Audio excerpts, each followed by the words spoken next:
9 creepy unsolved mysteries that happened on Halloween. Halloween is the one night of the year where being scared is supposed to be good fun. However, amid all the harmless activities like trick-or-treating, sometimes genuinely frightening and disturbing things can happen. October 31st has been the date of some horrific murders and unexplained disappearances which are far more terrifying than any ghouls, goblins, or witches. Because they happened to take place on Halloween, the following mysteries have an extra aura of creepiness to them, and they remain unsolved to this day. 1. The disappearance of Highin Cindy Song. Song was raised in Seoul, South Korea. She moved to the United States in 1995, to live with relatives in Springfield, Virginia near Alexandria. Song graduated from high school and enrolled in Pennsylvania State University, where she majored in integrative arts. She was scheduled to graduate during the spring of 2002. Song attended a Halloween party during the early morning hours of November 1, 2001 at the Players nightclub in the 100 block of West College Avenue. She departed from the party at 2 a.m., then stopped by a friend's home for 2 hours. Another friend dropped Song off outside of her residence in State College Park Apartments in the 300 block of West Clinton Avenue at approximately 4 a.m. She had been drinking that evening, and was mildly intoxicated when taken to her apartment. Song has never been heard from again. Song's friends reported her as a missing person when she failed to contact anyone by November 4, 3 days after her disappearance. Nearly all of her personal belongings were inside of her residence, including her backpack and the cellular phone she normally carried.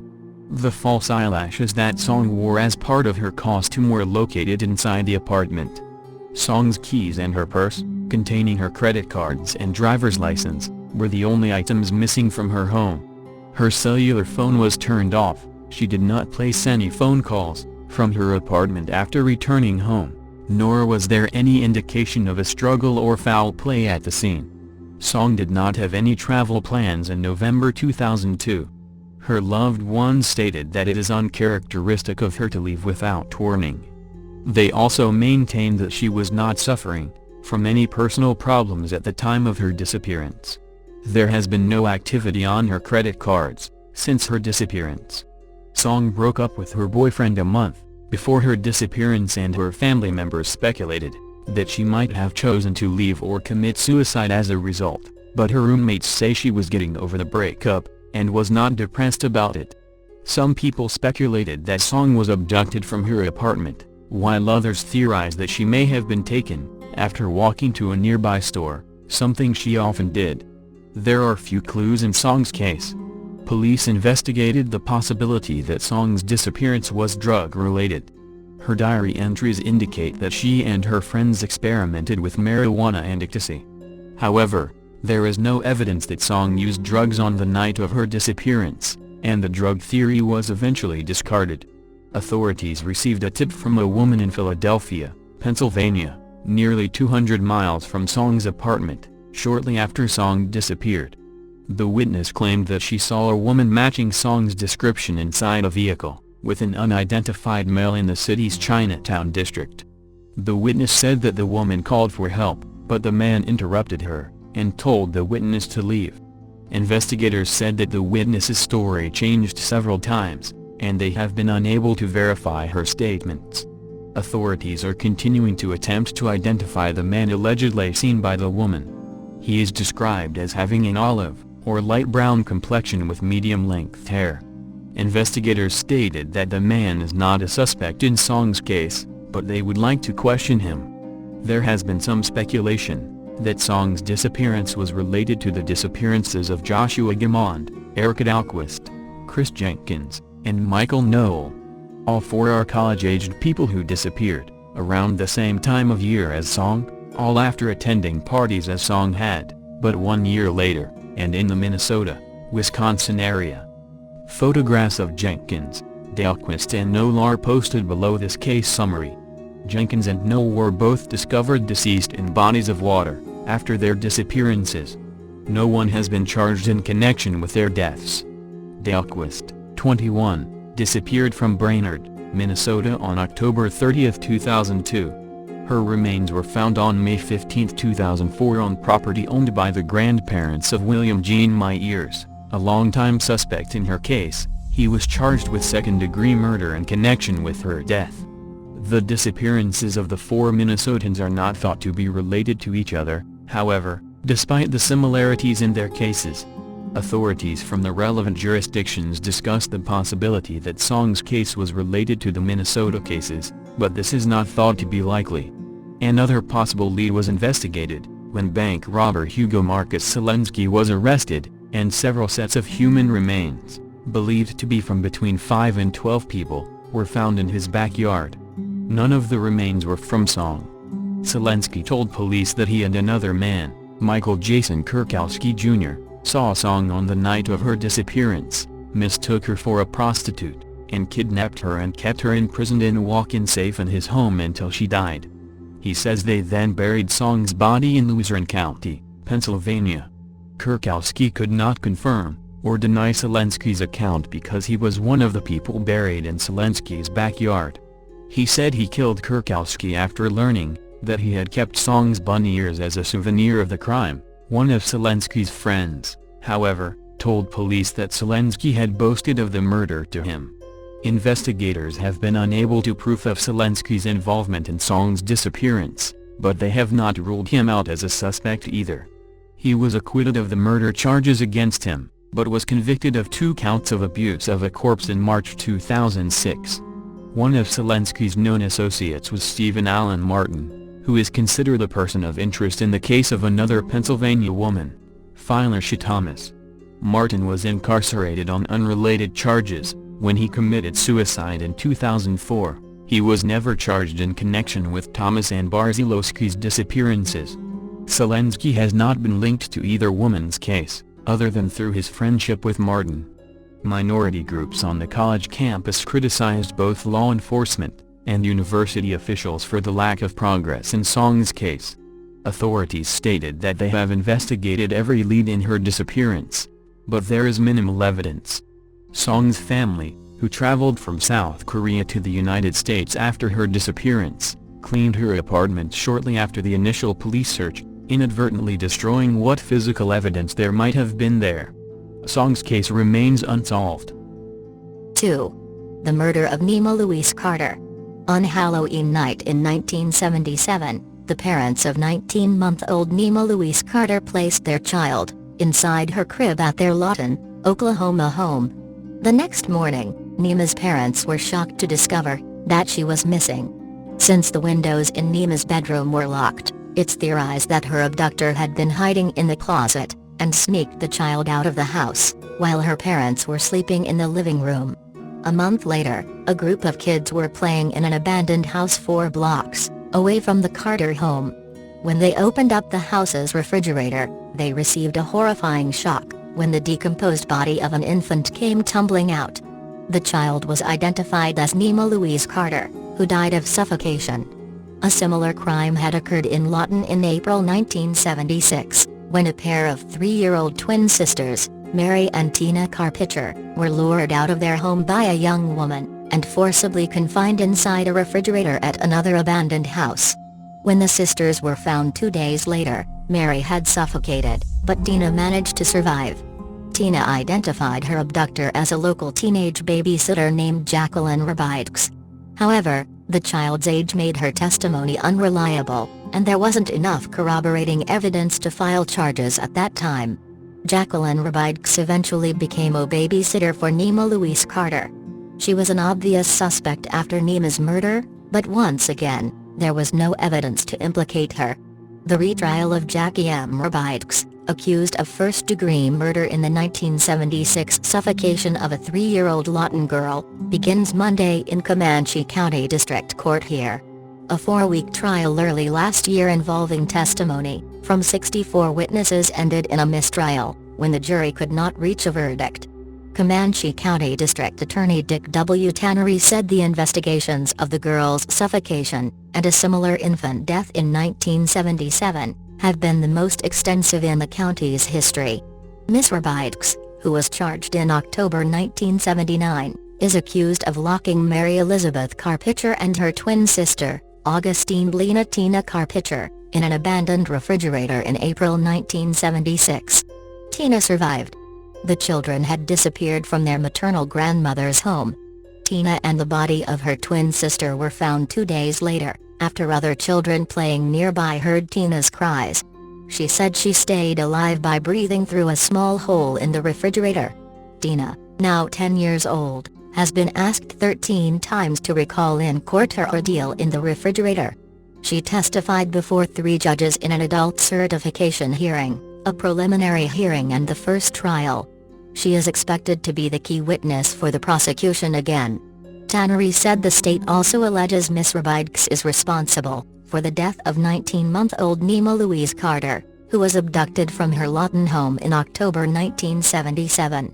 After a 23-day search, the child's body was found in a refrigerator inside a vacant, dilapidated duplex about a mile from where the Carpenter children were discovered. No one has been charged with the Carter child's death. Miss Rabidks was a friend of the Carpenters, and a babysitter for the Carter girl. Both the victims and the defendant are of Indian descent. More man-hours have been spent on the Carpenter-Carter cases than any other cases in Comanche County history, said Tannery, who has been district attorney for 4 years, and will be chief prosecutor at the trial. During last year's trial, Tina Carpenter testified that Miss Rabidks was the person who placed her and her sister in the refrigerator. Miss Rabidks has pleaded innocent, and the defense maintained in the first trial that a Jackie Burnett was the abductor. Witnesses testified that when Tina was rescued, she said Jackie Burnett put them in the refrigerator. Defense attorneys also argued that the prosecution coached Tina with her testimony. A young man named Jackie Burnett denied any connection to the girl's death during testimony last year. Tina Carpenter lives with her grandmother, Augustina Williams, in the same house she was abducted from 7 years ago.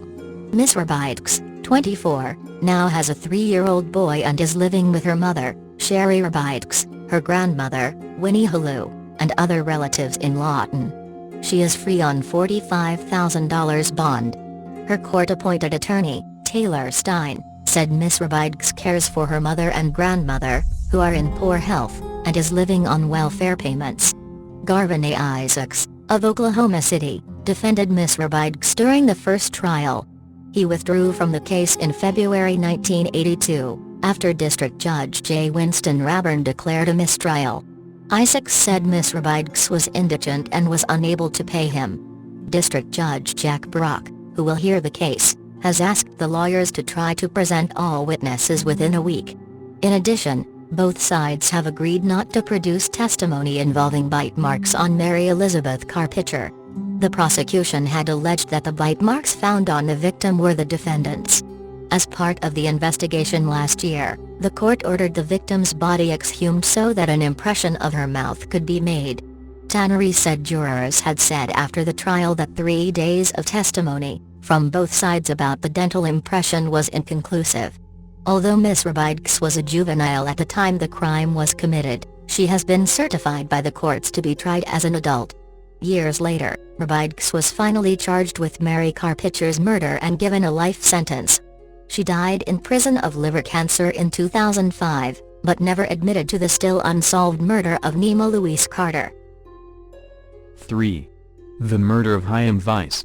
More than 25 years after the pajama-clad body of a 15-year-old Staten Island rabbinical student was found in his dorm room at a Jewish high school in Long Beach, Nassau County Police said they are reopening the long-cold case, even raising the Crime Stoppers reward in hopes of gaining new leads. Highin Vice was found by an adult dormitory supervisor sprawled across the bed of his single room at Mazivta of Long Island, an Orthodox Jewish yeshiva on East Beach Street, just before 8 a.m. November 1, 1986. "It's definitely murder," a police department spokesman told Newsday not long after Vice was found, adding, "There's no apparent motive." Police initially told the media Vice had been bludgeoned to death, struck several times in the head with a blunt object. They said no weapon was found. Just a day after the killing, however, police recast the slaying, announcing Vice died of multiple stab wounds to the head, neck and face, saying he had suffered lacerations of the brain in the attack. They also said there were no signs of forced entry into the building, and that there were no signs of a robbery or of a sexual assault. An account provided by the Nassau County Medical Examiner's Office later declared Vice died instantly in his sleep after a blow by a sharp, metal object that penetrated his brain. The medical examiner's office described it as a frenzy-type killing. Indications were a hatchet-type weapon was used, the medical examiner said. Witnesses said they had last seen Vice alive at about 12:45 a.m. Saturday, a little more than 7 hours before he was found dead. Police said they did not believe the attack was anti-Semitic, a conclusion later backed by the head of the Long Beach chapter of the Anti-Defamation League of B'nai B'rith. But a spokesman for the Jewish Defense League told Newsday in 1986, "If this isn't anti-Semitic, I don't know what is." The organization announced a $100,000 reward for the arrest and conviction of this animal who killed Vice. Police now promise the case will be reopened, but they did not say if there are new leads or developments. Members of the Vice family are expected to attend the news conference next week, a news conference that is expected to include details of an increase in the reward being offered by Crime Stoppers. Months after his son was killed, Anton Vice, then 40, told Newsday that many family members had perished during the Holocaust, but that his son had been too innocent to understand what violence was all about. He said his son, who had a brother, Menahem, then 11, and a sister, Rachel, then 7, lived a sheltered life, adding, "He didn't have a true grasp of how violent the world is. I don't think he could imagine unprovoked violence." 4. The murder of Marvin Brandland. Marvin Brandland, 69, and his wife, Ethel, had spent Saturday evening, October 30, 1982, handing out candy to trick-or-treaters, when another person knocked on their Fort Dodge home's door. Someone wearing a pillowcase with holes cut out for eyes stood outside. "Trick or treat. Give me your money or I'll shoot," the trick-or-treater said. Ethel playfully tried to lift the pillowcase, thinking it might be a relative playing a joke. After all, their granddaughter, Teresa Trueblood, had left the house just minutes before. But the trick-or-treater held it down. When Ethel turned around and started for the candy, the hooded trick-or-treater followed her inside, then pulled out a gun. He ordered the couple to the basement where they kept a safe. Marvin Brandland, a World War II Army veteran, who owned a carpet service business, was not a wealthy man, though he and his wife of 46 years did have a safe in the basement. Few knew it existed, mainly just family members. When they got to the kitchen, Mr. Brandland, refusing to go along further with what he felt was a prank, reached for the gun. The trick-or-treater shot him in the throat. The shooter then tore off the pillowcase and threw it down, before fleeing from the couple's home. "I just told her I'll see you later and I almost went back into the house to tell her not to answer the door after 7:30 because that is what they said," Trueblood said, fighting back tears in an interview with WHO-TV Channel 13's Aaron Brillback that aired October 28, 2010. "And it haunts me to this day that I didn't." Mr. Brandland was rushed to Trinity Regional Hospital, and then airlifted to a hospital in Des Moines, where he died on the operating table in the early morning hours October 31, 1982. The family remembers getting the news. "You go numb," Trueblood said. "And I had to take my grandmother back to the house to get medicines, and you walk in and you're just in disbelief that it's happening till you see the blood. And then you know it's real. God works in mysterious ways," said Brandland's daughter, Jan Horton. "And you wonder why, why would God allow this to happen?" As the months passed and the killer remained free, the loneliness took its toll on Ethel. Thanksgiving Day, surrounded by family, she broke down. She died a few months later. She was eating and she just quit eating, and she broke down and she cried and cried and cried, Horton recalled. "And I'll never forget when they carried her out in her chair. We always say she died of a broken heart, because she didn't want to be by herself." What makes this case especially disturbing is that the family is certain they know who the shooter is, an acquaintance of the family. They say he bragged about it to them after the killing. At the request of investigators, WHO-TV didn't release the suspect's name, though a Fort Dodge Messenger article dated November 15, 2009, reported that, immediately following the shooting, Ethel Brandland told police the shooter had blondish hair and blue eyes, was about 5 feet 8 inches tall, and between 16 and 20 years old. Police confirmed with Brillbeck that this individual is the prime suspect, but that there just wasn't enough evidence to make an arrest. Everybody that was on the department. Everybody in town wanted the case solved at the time it happened, Assistant Fort Dodge Police Chief Kevin Doty said in the October 2010 interview. And we wanted to get it to the point where not only can you charge somebody, but you can take the case to trial and get a conviction, and not leave anything to doubt. The detectives, Doty told Brillbeck, couldn't get it to that point. They still hoped to get it there. A key piece of evidence, the pillowcase, had been left behind at the scene. Family members wondered, if evidence was found, and police had a suspect in mind, why couldn't the Iowa Division of Criminal Investigation, DCI, do a DNA test? Brillbeck asked the DCI about it and discovered they'd submitted it for testing, and hoped to have some answers soon. I don't know exactly how long, DCI spokeswoman Courtney Green said about the DNA sample. I think they're hoping in the next 30 days they might have some information. Then again, if it's part of an ongoing investigation it could be confidential. So even though we know the results we may not be able to release the information. The information was exactly what family members had hoped for, perhaps after 28 years, they could finally have peace. When you take a tragedy like that and it's just taken away from the family like that, it will always be with you, Horton said. You'll never forget it. Less than 2 months following Aaron Brillbeck's report, the DNA test results were in, bringing with them a whole new wave of disappointment. There hadn't been enough material for a hit. That could still change. Technology has evolved and today we were able to extract some information, the DCI's Jessica Lown told Channel 13 in a story airing December 30, 2010. We didn't get everything we wanted, but who knows what will happen in the next couple of years. The family had hoped for some closure, and True Blood called the findings a real big letdown. The family said they planned to keep pushing for an arrest even though they're afraid the killer may come after them. For the longest time we didn't pursue anything because we knew in our stomach, in our gut, who it was. But there was fear, True Blood told WHO-TV. And Grandma always lived in fear.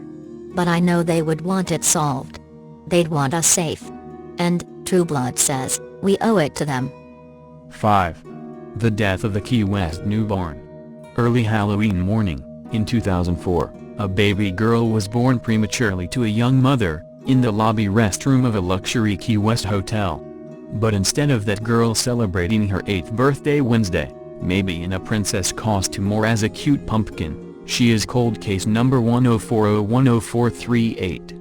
Immediately after giving birth around 2 a.m., the mother dumped the breathing newborn, with its umbilical cord and placenta still attached, into the restroom's wall-mounted garbage bin of the Hilton Resort in Marina, now a Westin. It was not until 6:30 a.m. that the newborn was discovered by a horrified housekeeper. The baby was dead. The child never had a chance at life, said Detective Matt Haley, the Key West Police Department's lead investigator in the Baby Jane Doe case. There was nothing in the autopsy report that indicated any type of health problems with the child. It's our obligation to give her justice, and to find answers to why this happened. After more than 400 investigative man-hours, the case remains a mystery, leaving Key West police to plead for the public's help. Somebody out there knows something, Haley said. If we can be pointed to the right person, this case is very solvable. Plenty of DNA evidence and quality finger and palm prints were collected at the crime scene. Witnesses could describe the suspected mother and 2 of her 3 male companions, to a forensic artist for composite sketches. Police also had the mother's possible first name, Samantha or Sonia. And within weeks, John Walsh highlighted the case on his TV show America's Most Wanted. 60 tips poured in. About 15 to 20 women were tracked down across the state: Orlando, Jacksonville, Sebring, Fort Myers, Marathon, Big Pine Key. All the leads turned into dead ends. At one point, we even compared Casey Anthony's prints, said Florida Department of Law Enforcement Special Agent Dennis Haley, Matt's father, who worked the case for the first few years. She fits the profile of the kind of woman who would do this. And at her trial, involving the death of her 2-year-old daughter Kaylee, her brother said something about Casey losing a baby before. The prints did not match. Another dead end. "We're trying everything," Matt Haley said. The facts: a male security guard at the hotel watched the suspected mother, described as white, slender, between 5 feet and 5 feet 4 with shoulder-length, brownish, blonde hair and in her late teens or early 20s, walk out of the restroom holding her stomach. She had been in the restroom at least 40 minutes, while 3 men waited for her in the hallway and nearby veranda, smoking Kool and Marlboro cigarettes and drinking out of cups from Fat Tuesday, a bar 3 blocks away. One of the men said he was her boyfriend, although it is not known if he was the baby's father. He is described as 5 feet 8 inches tall and 160 to 170 pounds, with short, spiked dark hair. They were not hotel guests. The security guard was told the woman was sick from partying at Fantasy Fest. The 10-day festival's main parade had ended just a few hours earlier. No alcohol was found in the mother's blood in the restroom, although it did contain MDMA, widely known as the street drug ecstasy, which usually induces euphoria. When the woman came out of the restroom, the guard escorted the foursome out of the hotel onto Front Street, never to be seen again. Surveillance video from Fat Tuesday was too blurry to help. The DNA profiles and prints were entered into state and national criminal databases. They even were entered into an international Interpol database and in some civilian databases, such as ones that keep prints from gun buyers. "We've had no hits," Matt Haley said. "That's puzzling to us. There have been 3 other unsolved homicides in Key West over the past 25 years, but this case haunts Haley because it didn't have to happen." Florida's Safe Haven for Newborns Act was passed in 2000. The mother could have taken the baby to a fire department, or a hospital and given it to them with no questions asked, he said. The baby did not need to be disregarded like a piece of garbage. During the 12 years of the law's existence, 183 newborns of 7 days, or younger have been left at safe havens around the state, according to statistics kept by the Miami-based nonprofit agency A Safe Haven for Newborns. They are not put into foster care but are taken to private, licensed adoption agencies. The number for a mom to seek help, 877-767-2229. During the same time period, 50 newborns have been abandoned, 29 of them found dead. And we don't know about some babies, who were left in unsafe places and never found, said Nixie Alvario, founder of A Safe Haven for Newborns. We hope this sad story about the baby in Key West can highlight that there are safe places to take a baby and the mom can remain completely anonymous.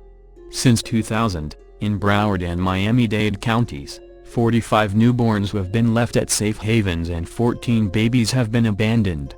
In Monroe County, such cases are rare.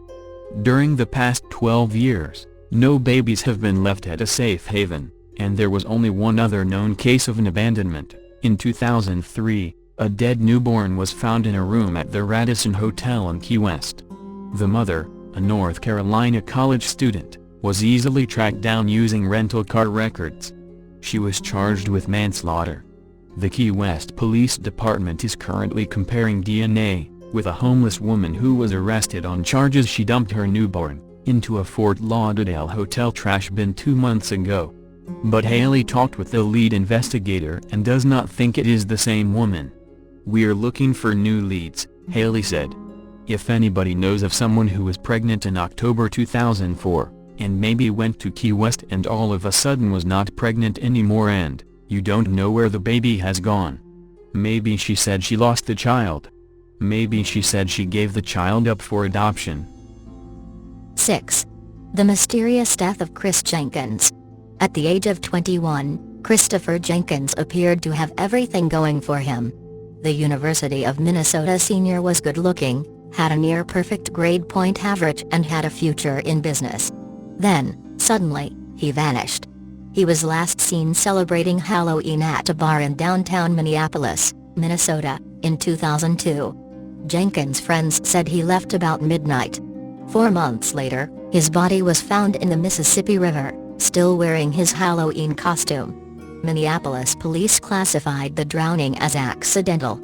Jenkins' blood alcohol level was well above the legal limit, and police told his parents that he'd probably had too much to drink after bar hopping with friends. They thought he'd fallen into the river. Despite a lack of evidence, his parents, Steve and Jan Jenkins, insisted that there had been foul play. He was loaded into a vehicle, a van, driven around and eventually murdered, Jan Jenkins told CNN. He was murdered and thrown away like a piece of trash. Hundreds of miles away, Kevin Gannon, a retired detective with the New York Police Department, was investigating the mysterious deaths of several college men from New York State. Each of the deaths had been ruled an accidental drowning. In 2006, nearly 4 years after Jenkins died, there was a break in the case. A tip from a man in jail, described by Minneapolis police as a witness or suspect, caused police to change Jenkins' cause of death from unexplained drowning to homicide. It was a lucky break for Gannon. He had promised the parents of Patrick McNeil that he wouldn't quit until he'd found out how the Fordham University student died. McNeil's body washed up in the East River 2 months after he left a bar in New York. Gannon enlisted the help of another former NYPD officer, Anthony Duarte, when Christopher Jenkins' death became a homicide. In 2003, the two traveled to Minneapolis to investigate Jenkins' death.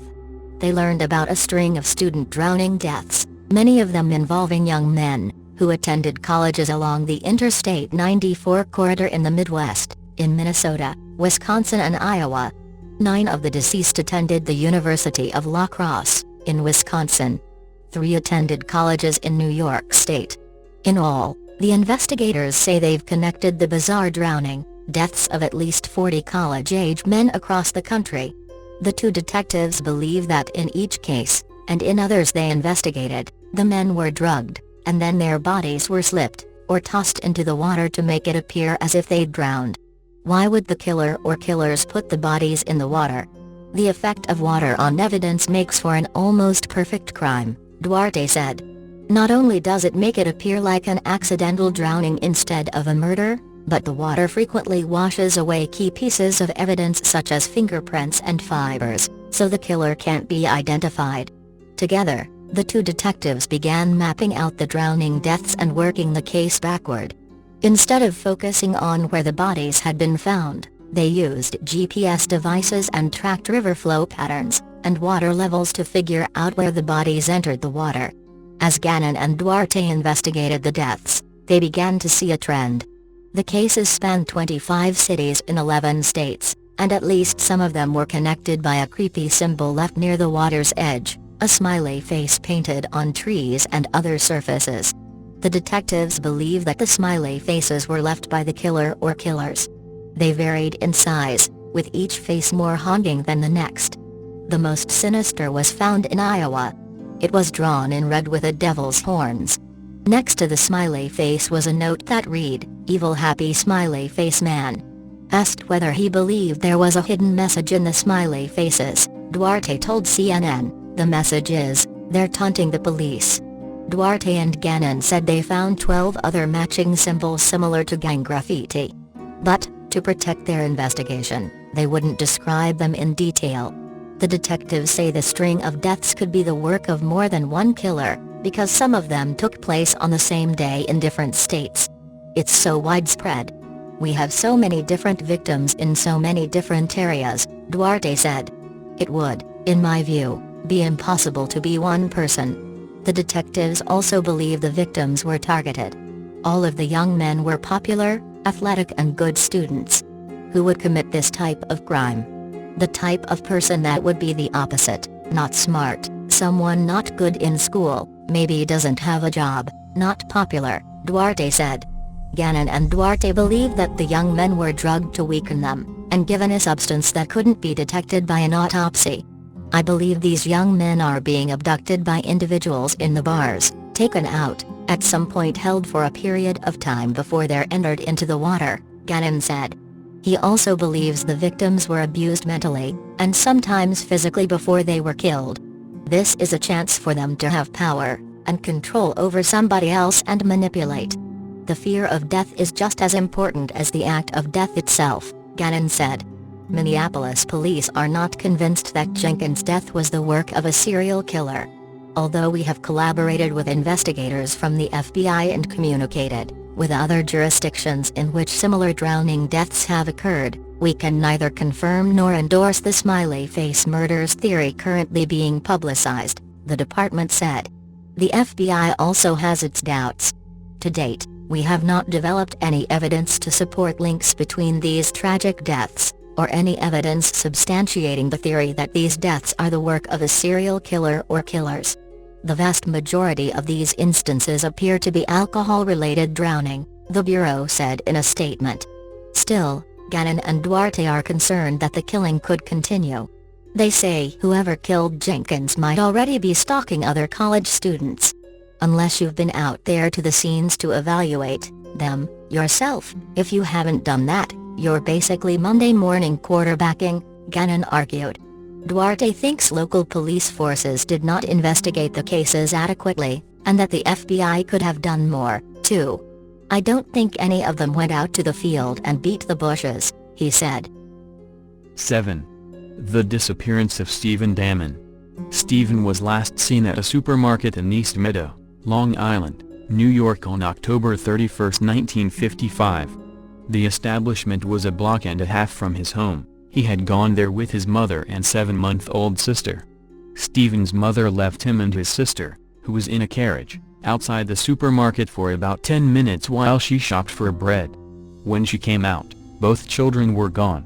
Stephen's sister was recovered still inside her carriage a few blocks away, but Stephen has never been heard from again. In late November 1955, a student at Queens College in New York City wrote 3 letters demanding money from Stephen's parents in exchange for the toddler's safe return. Each letter asked for a larger amount, first $3,000, then $10,000, then $14,000. Stephen's parents attempted to comply, but the student turned out to be an opportunist, who had nothing to do with Stephen's presumed abduction. It was suggested that Stephen might be the boy in the box, or America's unknown child, a small boy who was found dead inside a cardboard box in Philadelphia, Pennsylvania in 1957.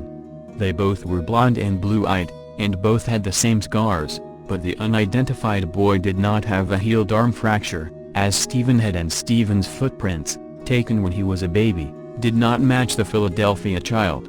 In 2003, the police compared the unidentified boy's DNA with DNA from Stephen's sister to make sure, and conclusively proved that Stephen was not the boy in the box.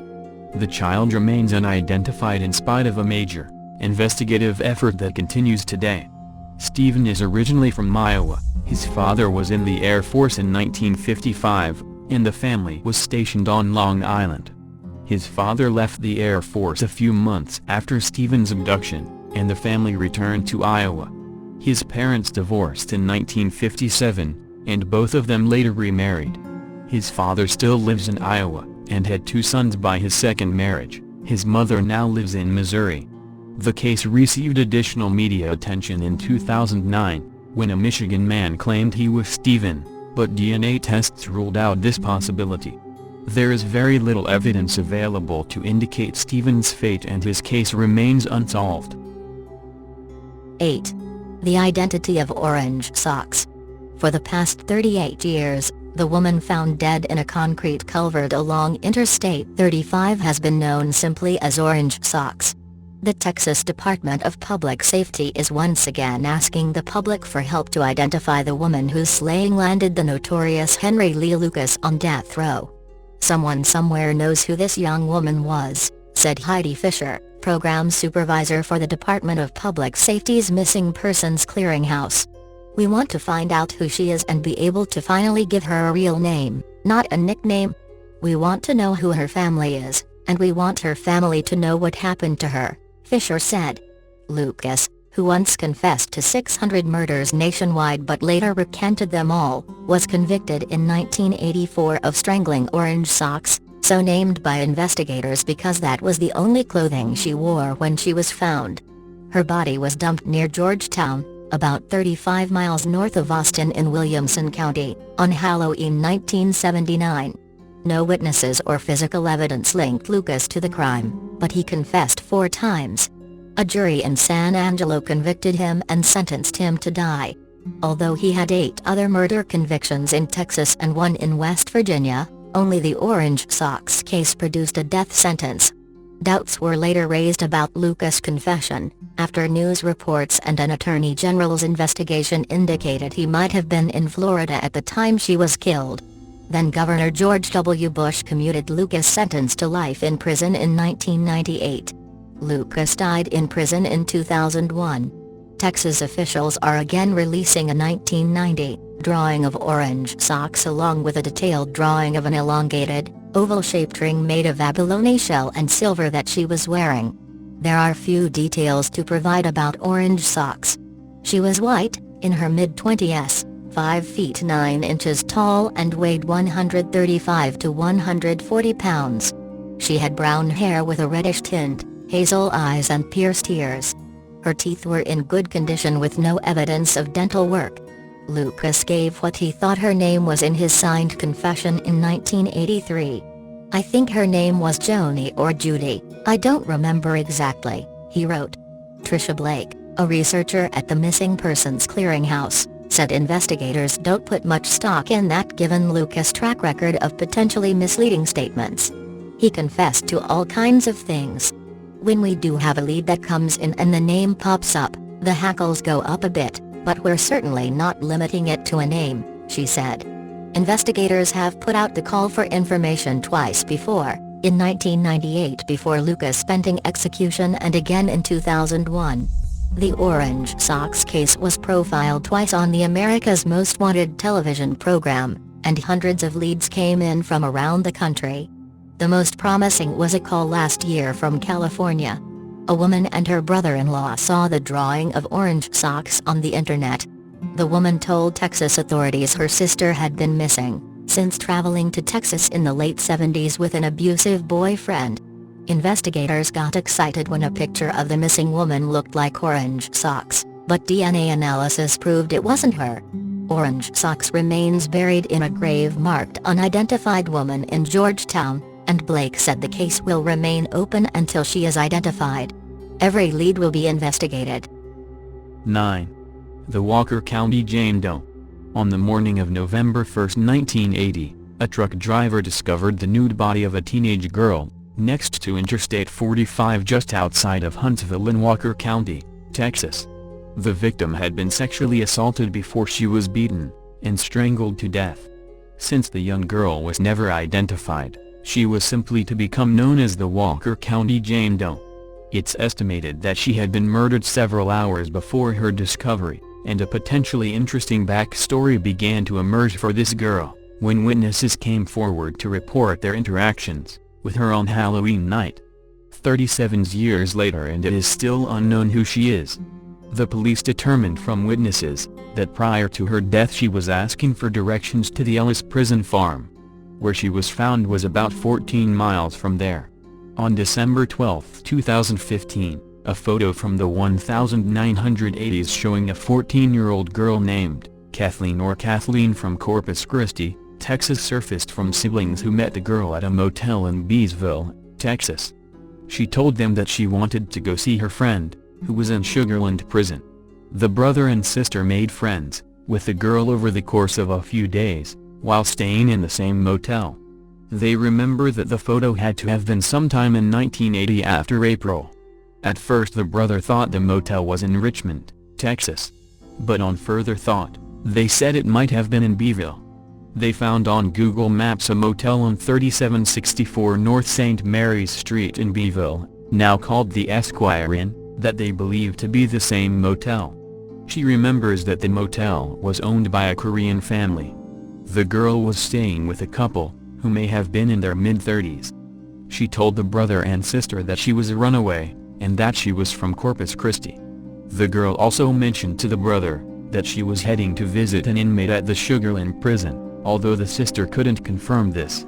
It should also be noted that Walker County Jane Doe was seen the day of her murder asking for directions to the Ellis Prison Unit in Huntsville, Texas. The siblings believe that the photo of the girl could be Walker County Jane Doe.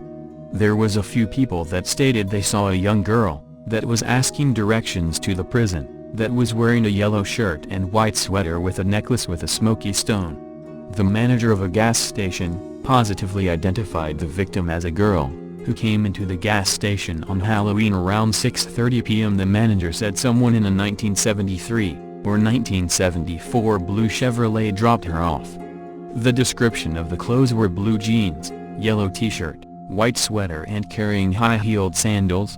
She asked for directions to the Ellis unit that is located Huntsville. He last saw her walking north on Sam Houston Avenue. Another account is from a waiter at the hitching post on I-45. She described the same girl and said she asked for direction to Ellis unit. She said she was going to visit a friend who was there. The waitress asked her how old she was and she said 19, but the waitress didn't believe her. She asked if her parents knew where she was and she replied, "Who cares?" She told the waitress she came from the Pass Rockport area, that is near Corpus Christi. Authorities have gone to Ellis unit to see if anyone knew her, and have gone through high school yearbooks for Pass Rockport but came up with nothing. WCJD was 5'6" inches tall, and weighed 105 pounds according to Nemis. She is between 14 and 18 years old. She had long wavy light brown hair and brown or hazel eyes. She had a vertical scar about 1½ inches long above, and to the side of her right eye that transected her right eyebrow. See post-mortem photo below. She was wearing a gold necklace with a rectangular smoky glass stone, and wearing red leather-strapped high-heel candles, according to Nemis Case 4630. Because of the 2 stories, Walker County Jane Doe is sometimes said to be wearing the yellow shirt and white sweater, but note she was found unclothed.